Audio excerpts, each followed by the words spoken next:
Hello, Greg from Balloon Market here, and welcome to BMTV. We are joined by Mark Drury from Qualatex. Mark, thank you for coming in. Great to be here.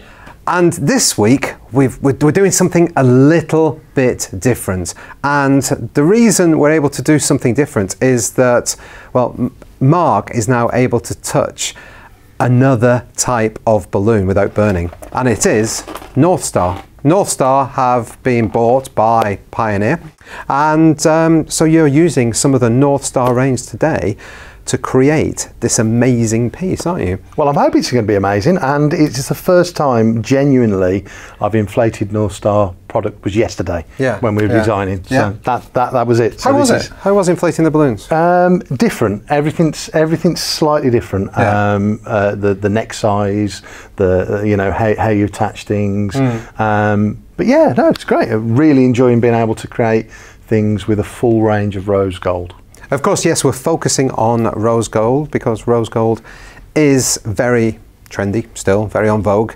How long do you reckon that'll last?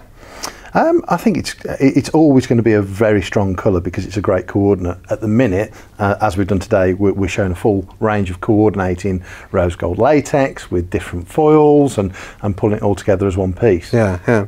But like any metallic balloon, I think that's going to be a strong coordinate.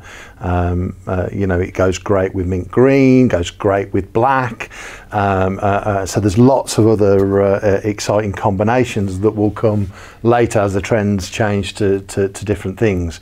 But it's it was a missing part of the colour range, which is unusual when you've got over 80 colours to choose from.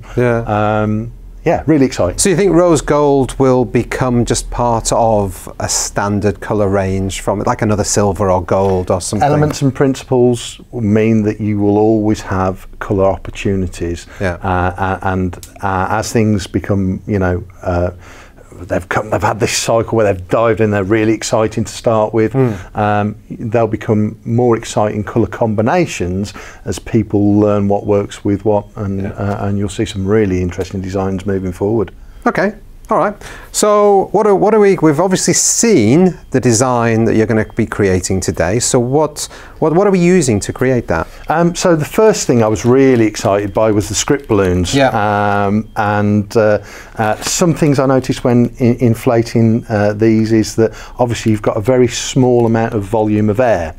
So any temperature change, any difference, any loss of a small amount of gas from the valve or part of the balloon, you're going to see the balloon drop down a lot. So when I was inflating, just made sure there was a good positive pressure inside there, and that helps the valve close properly. So yeah, that was the first thing I noticed about these. But aren't they absolutely beautiful to work with? And we've got the love one here as well, haven't we? Wow. Yeah. Look at that. So that was my first impression. And the next thing was to have a look at the 16-inch numbers. Again, really exciting product for me. These are hugely popular, by the way. I think that's number 9 actually. Okay. Yeah, hugely popular. Yeah, they're absolutely just fly out the door all the time. So I'm really excited to see these integrated into other designs. Well, I'm just today using it as a geometrical shape. I was interested in the useful tabs that are on the end, so I'm going to use that. But I'll use it as part of a chandelier design that we've seen. Okay. So to start with, hold on. What else have we got? I just said hold on. Hold on. Went a bit northern there. You can tell I was brought up in the north, can't you? Really exciting. Obviously, we've got our 5-inch rose gold latex. Inflated to different sizes there. Yeah. We've got a rose gold 260Q that I'll be using. What can you do with a 260Q? Yeah, what can you do with a 260Q? That's going to be a series. I think we've got to do that. And we've got, I'm not going to move it because it's attached already. We've got the heart there. 9-inch heart in rose gold. Yeah. And I also use some of your rose gold ribbon. I'm going to be using a click magnet. To hold the design to the ceiling. I'm also using some of the 8-pound nylon line. So that's the skinny nylon line. Really skinny nylon line. Most people don't use this for arches because with it only being £8 breaking strain, they're worried of it breaking. But actually for this design, it's really nice because it doesn't catch the light in the same way as the thicker line, and it really gives you a nice invisible connection point. Cool. So we use that. And I'm also using our go-to stretchy tape, of course, for our connection points. Yeah, brilliant. So that's the full list of what we're using. Let's crack on. What we're going to do first? So I designed this only yesterday and came up with it in just from playing with the individual elements. And so this is a Mark Drury original. It's original. It's inspired from different things. We've used large letters and numbers in the past as geometrical shapes. Okay. From Spring Fair when working with Fiona Fisher. Yeah. And again, Luke on the corporate course uses a lot of numbers in geometrical shapes. So I just thought we'd use that. A lot of the Italian market do a lot of chandelier type designs. Okay. So you know that something is popular with consumers. So is that where you get your inspiration from? You look at what's happening in the industry and tweak and apply, or do you look outside? Well, it all depends. If it's designing from an individual balloon, sometimes the balloon's inspiration. Yeah. If it's something that's been done in a slightly different way, and you think, oh, I can use it. Like, this is the first time I've used this product, but I know from our own use of our own numbers that there's a particular geometrical shape, and then it's all about scale, and that's the hardest bit when designing, especially when you're using a new product from somebody else that I've never, a 16-inch, but what's it like when it's blown up? Yeah. And then getting the design into scale is normally the hardest bit. So how do you do? Do you just practice? Do you just play with things? Do you just, if this is the first time you've used these, how have you? It actually went together quite quickly yesterday for this particular design. Yeah. And as we go, maybe I'll talk through what I was looking at the time and some of the sizes. But essentially, the focal point is the script Love balloon. And that's got its own dimension, and because it's chandelier, I wanted the top of the chandelier to at least be the same sort of visual width, so that the script balloon didn't work. And I struggled a little bit with that, which is why I've hung it on an angle, so it sits within the frame of the actual design. Okay. So the first thing I thought of doing was to take the shape and coordinate it in with some rose gold. Okay, yeah. So I could have just put a 5-inch balloon in the centre, and that would have been okay, but I thought that's a little bit boring. So I decided to use one of your favourite techniques. Which one's that? The apple twist. The apple twist, that is a good technique. I'm not very good at it, but it's a good technique. So we're going to drop that down through to the other side. As I say, I'm not very good at it. I have done it successfully a couple of times. Yeah, exactly. The biggest problem I find is your finger gets stuck in there. Oh, okay. Do you not find that? No, but that might be because you're not leaving the gap of the knot. Ah, okay. That makes a really soft piece of balloon at the end. Yeah. And it means that there's no tension around your finger. Ah, I see. Okay. Little tip there for your charger. So as long as you've gone round under tension several times, that should be good to pull on. And then I thought, drop that in there, and that'd be quite a nice little point to do. Yeah. Make another one. If you're making lots of these, I recommend that you inflate them all around the same time so that they're the same size. Yeah, yeah. Get that consistency.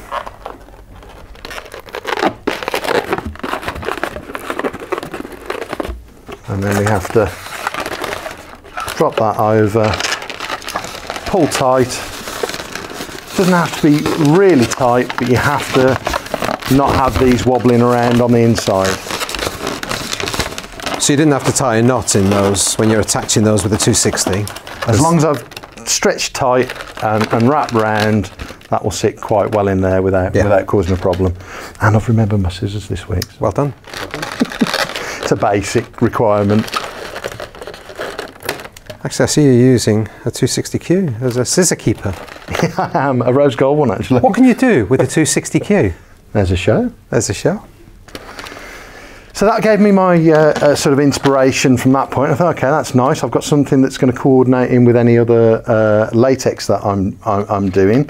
I then saw the 2 tabs and thought, okay, well we can use those.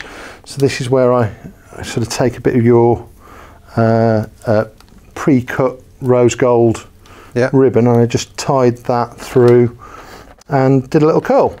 So you are getting ideas really from what does the balloon consist of. So it has these little anchor points, if you like. Yep. And utilising those in the design. Utilising those in the design, and then to create some harmony through the design, I'm going to repeat the use of the product. Yeah. So that you get some textures in. All these different things make the finished design interesting. Yeah. Okay.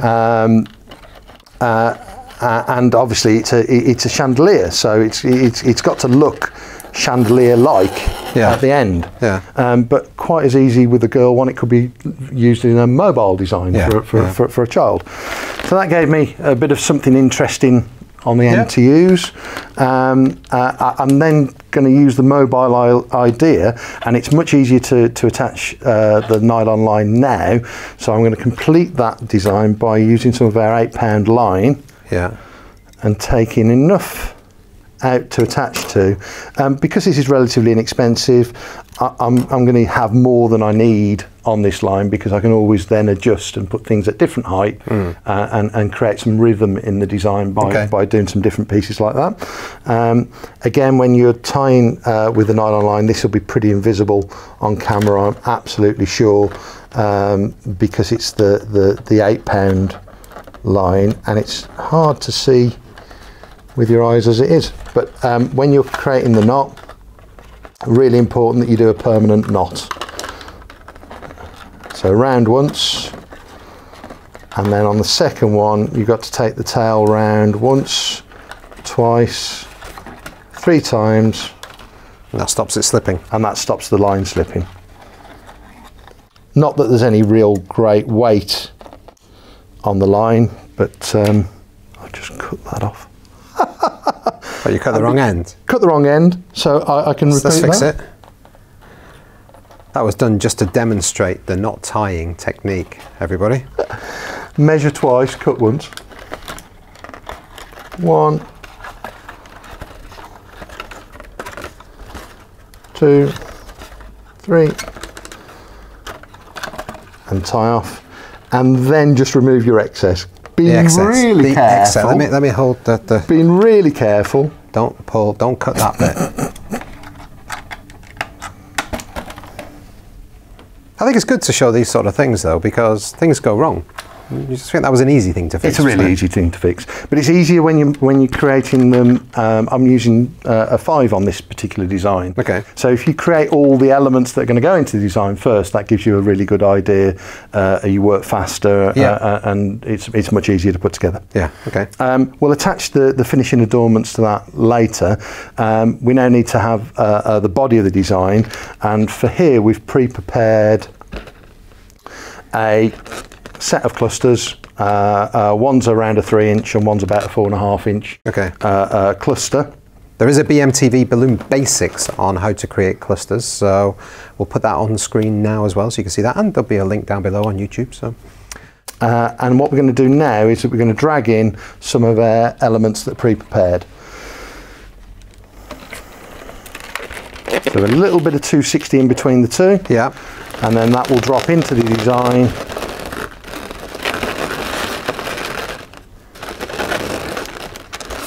And be held together quite nicely.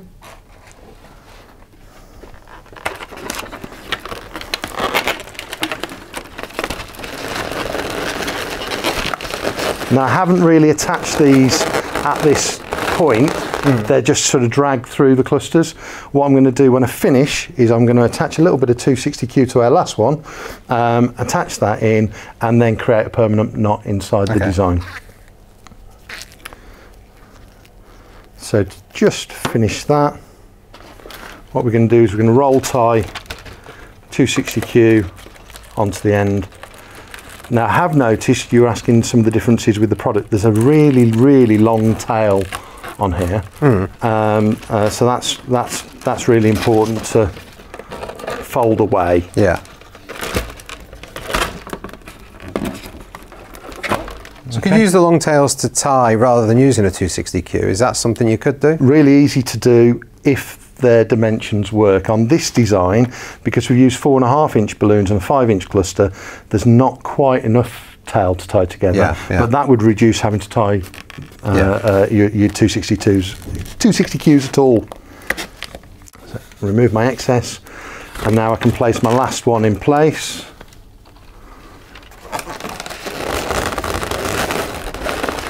Into the centre and tie off to one of the spare pieces.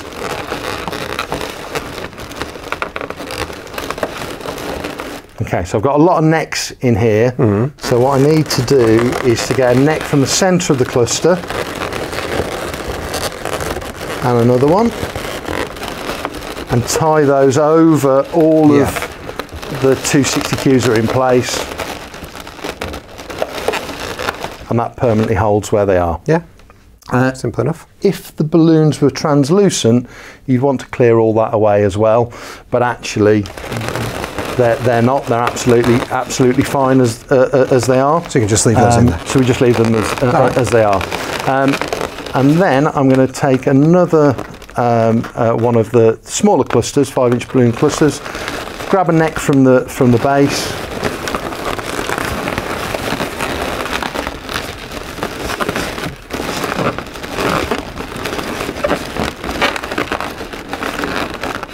Pull that to the top and then wrap round.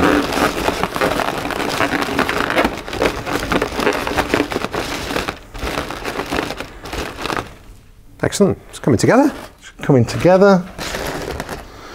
So we've now got an element of chandelier. So if you wanted to, you could have that. Obviously you've attached some of the adornments already on some of the ones you've prepared earlier. But if you wanted to, you could. That could be a design in itself, couldn't it, really? It could be. If you've got a really large table, that could be a centerpiece design. Wow, yeah, yeah. So it's in fact, that could be a base, couldn't it? And then could be a base. Yeah, a base. And a great base to a 3-foot. So if you've got a Princess 3-foot balloon at the top, where you've got to have a real scale, the base has got to be bigger. Rather than just using 11-inch clusters, you could make a nice intricate piece here, and then repeat this upside down in a smaller element underneath the neck of the 3-foot. Yeah. And that would be a really nice princess design. Yeah. And what would you do? Put water weights at the bottom or something like that? You'd need a fairly strong, so I'd use a pretty strong, heavy sand weight. Okay. For a 3-foot. Of course, yeah. So for now, we need to attach it to the ceiling, and this is where we're going to use a click magnet. I've already used a piece of 260Q to attach to, and again, I'm going to try and attach to that last neck that runs all the way through. Yeah. You could just wrap it round the clusters as well.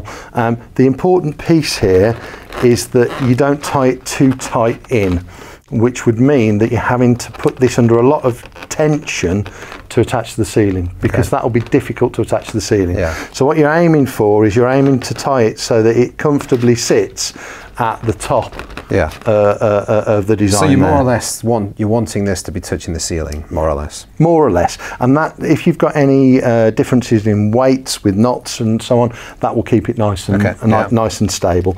So let's hope that we get this roughly right.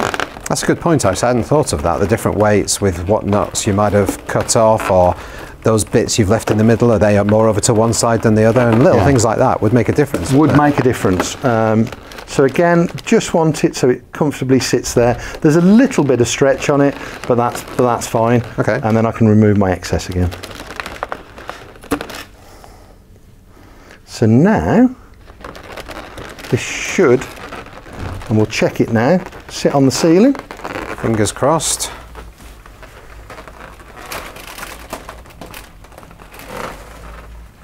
Look at that. That's great. So you've obviously done these 4 adornments. There's one left here. There's one left there to closest to me, which is a little bit worrying. So all we need to do is to attach a little rose gold 1 balloon flower to somewhere that you think balances the design. You want me to do this? Yeah. And you want me to Mark, just tell me where. And how do I do it? Just figure eight that? Yeah, so you don't have to figure eight too tight. It has to be dragged through, up and then down, and then you can position afterwards. So I'll leave you to do that. All the way around, sort of thing? Yeah. Like that. Just So like pull that? it tight into the centre of the flower. Oh, yeah, there you go. Yep. Oh, that's really bad. Oh, no, it's not. Oh, yeah, that's really bad. Perfect. Hey, look at that. You pleased? Yeah, sure. And then what we're going to do is curl a piece of ribbon, Nice curl. and then we're going to have a flat piece. Now you could tie this in permanently, but actually if you drag that through the centre Okay.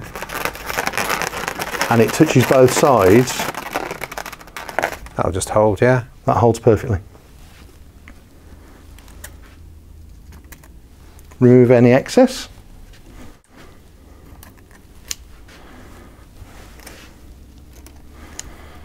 Once you've got them in the balanced position that you like,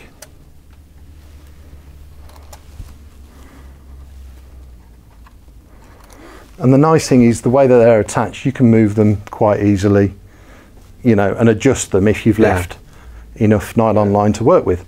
I really like that as it is. I think it does add the volume because you've got these so spaced apart. Well, now you'll see the scale piece, because what I wanted to do was then attach one of our script balloons underneath. So to do this, there are script balloons already. Our script balloons already. So what I've done here is I've actually attached a connection point using some stretchy tape. Yeah. And then again, underneath,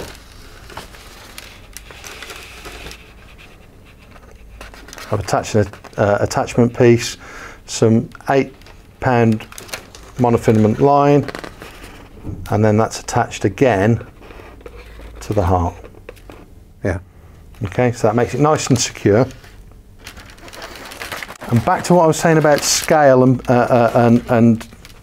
the piece, if this was in the centre, it would sort of work. Yeah. But it may be slightly out of balance. Okay.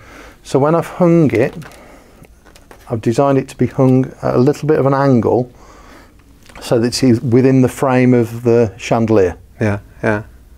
So when you say within the frame, you mean within the... Within the outer element of the frame. Okay. So all we need to do is attach that to there, and we can go. But you can see all the knots underneath. You can, if you look. So what I thought I'd do was show you a technique to hide that, because that's going to be quite visible from underneath. Okay. So again, using a repeat part of the design, which will help sort of with the elements and principles to pull it all together as one thing. We're going to just attach it to another apple twist. So to do that, we're going to tie it directly off to the end of the 5-inch balloon.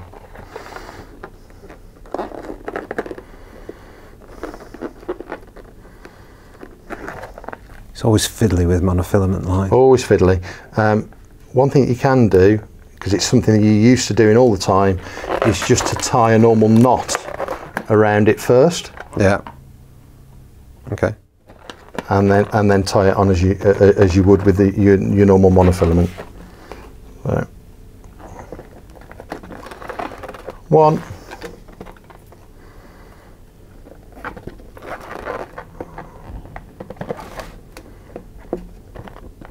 3.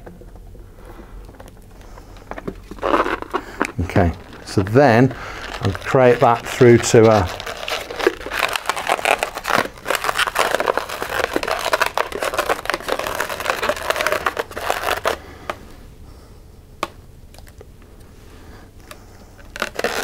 apple twist.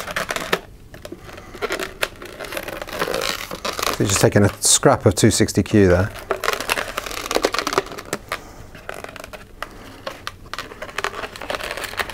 Now, because I haven't been able to wrap around too many times, I'm just going to create a little knot. A little bit fiddly. just to make sure it's secure. Okay. And now what you should have is you have the centre of your line directly attached. Right into the, yeah. Nice and invisible. That's great. Again, remove my excess.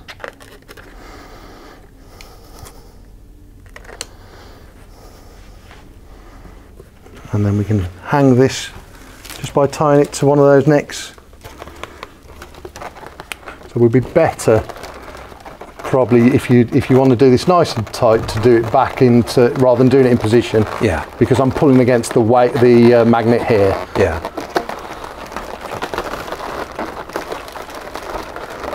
So you could get this tighter if you did it on the bench.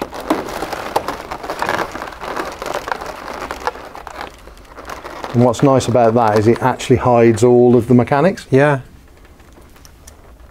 Make sure I cut the right one this time.